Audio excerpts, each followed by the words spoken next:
बेहद दर्दनाक हादसा। एक साथ उठी 14 लोगों की अर्थी। वो बेचारे सोए थे और सोए ही रह गए। सोने के लिए आंख बंद की थी, लेकिन फिर भगवान के पास चले गए। उन्हीं बंद आंखों के साथ सबको बेहद दर्दनाक मौत मिली। दिल्ली से घूमने के लिए आए थे बेचारे, लेकिन बेचारे पहाड़ों में तड़प तड़प कर मरे। और जो बचे उनका बुरा हाल है, बिन पानी मछली की तरह तड़प रहे हैं। बेचारों को पहाड़ों में घूमने का शौक भारी पड़ गया और फिर इनके खून से धरती लाल हो गई तो दूसरी तरफ लाशों की लाइन बिछ गई।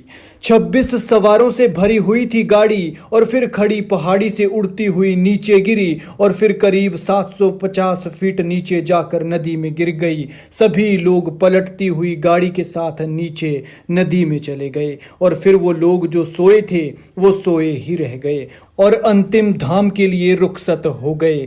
इस दर्दनाक हादसे में किसी की मां गई, किसी का बाप, तो किसी का भाई और किसी की बहन। किसने सोचा था कि अभी जो सफर शुरू हुआ है वो कुछ देर बाद खत्म होने वाला है और फिर अगले मोड़ पर यह दर्दनाक हादसा उनका इंतजार कर रहा है। और फिर वो इतना नीचे जाकर गिरे कि जहां देखने की भी किसी की हिम्मत नहीं होती है।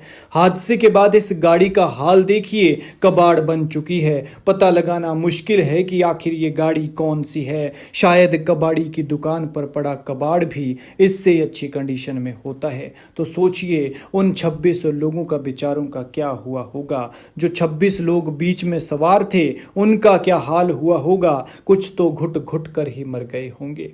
यह दर्दनाक हादसा उत्तराखंड के बद्रीनाथ नेशनल हाईवे पर हुआ, जहां एक सवारों से भरी हुई टेम्पो ट्रेवलर गाड़ी सड़क से फिसलकर अलकनंदा नदी में जा गिरी।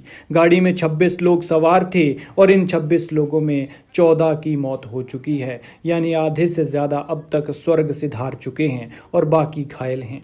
सोचिए कि कितना दर्दनाक वो पल होगा कि पहले सड़क पर लाशों की लाइन लग गई और फिर मोर्चरी भर गई। गाड़ी खाई में गिरी तो राहगीरों ने इसकी सूचना बचाव दलों को दी, जिसके बाद रेस्क्यू ऑपरेशन शुरू किया। नीचे जाकर देखा तो ज्यादातर लोग मर चुके थे और कुछ अंतिम सांसें गिन रहे थे, तो कुछ ऐसे थे जो बेचारे दर्द से तड़प रहे थे।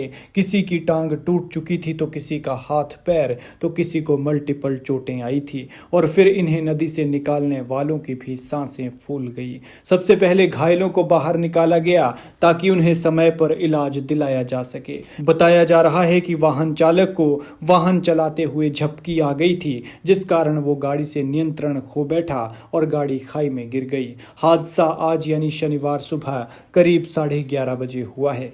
बताया जा रहा है कि यह वाहन 4 धाम यात्रियों का नहीं था, इसलिए उसका ट्रिप कार्ड और यात्रियों का पंजीकरण भी नहीं था। 4 धाम यात्रा के वाहनों और यात्रियों के लिए ही यह पंजीकरण होता है। वहीं ब्रह्मपुरी में वाहन को पंजीकरण जांच के लिए रोका गया था, जहां चालक ने चोपता तुंगनाथ ट्रिप पर जाने की बात कही थी, जिसके बाद वाहन को चेक पोस्ट से छोड़ दिया गया था और थोड़ा आगे ही जाकर यह गाड़ी हादसे का शिकार हो गई और अब तक 14 लोग हमेशा हमेशा के लिए मौत की नींद सो चुके हैं। भगवान करे कि मौतों का ये आंकड़ा यही थम जाए। जो घायल हैं उन्हें जल्द स्वास्थ्य लाभ मिले। हम भगवान से प्रार्थना करते हैं कि पवित्र आत्माओं को अपने श्री चरणों में स्थान दे और दुखी परिवारों को दुख सहने की शक्ति, साथ ही घायलों को स्वास्थ्य लाभ। इसके साथ ही हमारी आपसे गुजारिश है कि इस तरह के हादसों से सबक लें और गाड़ी ध्यान से धीरे चलाएं, क्योंकि जब आप घर से निकलते हैं तो कोई आपके सुरक्षित घर वापस लौटने का इंतजार करता है।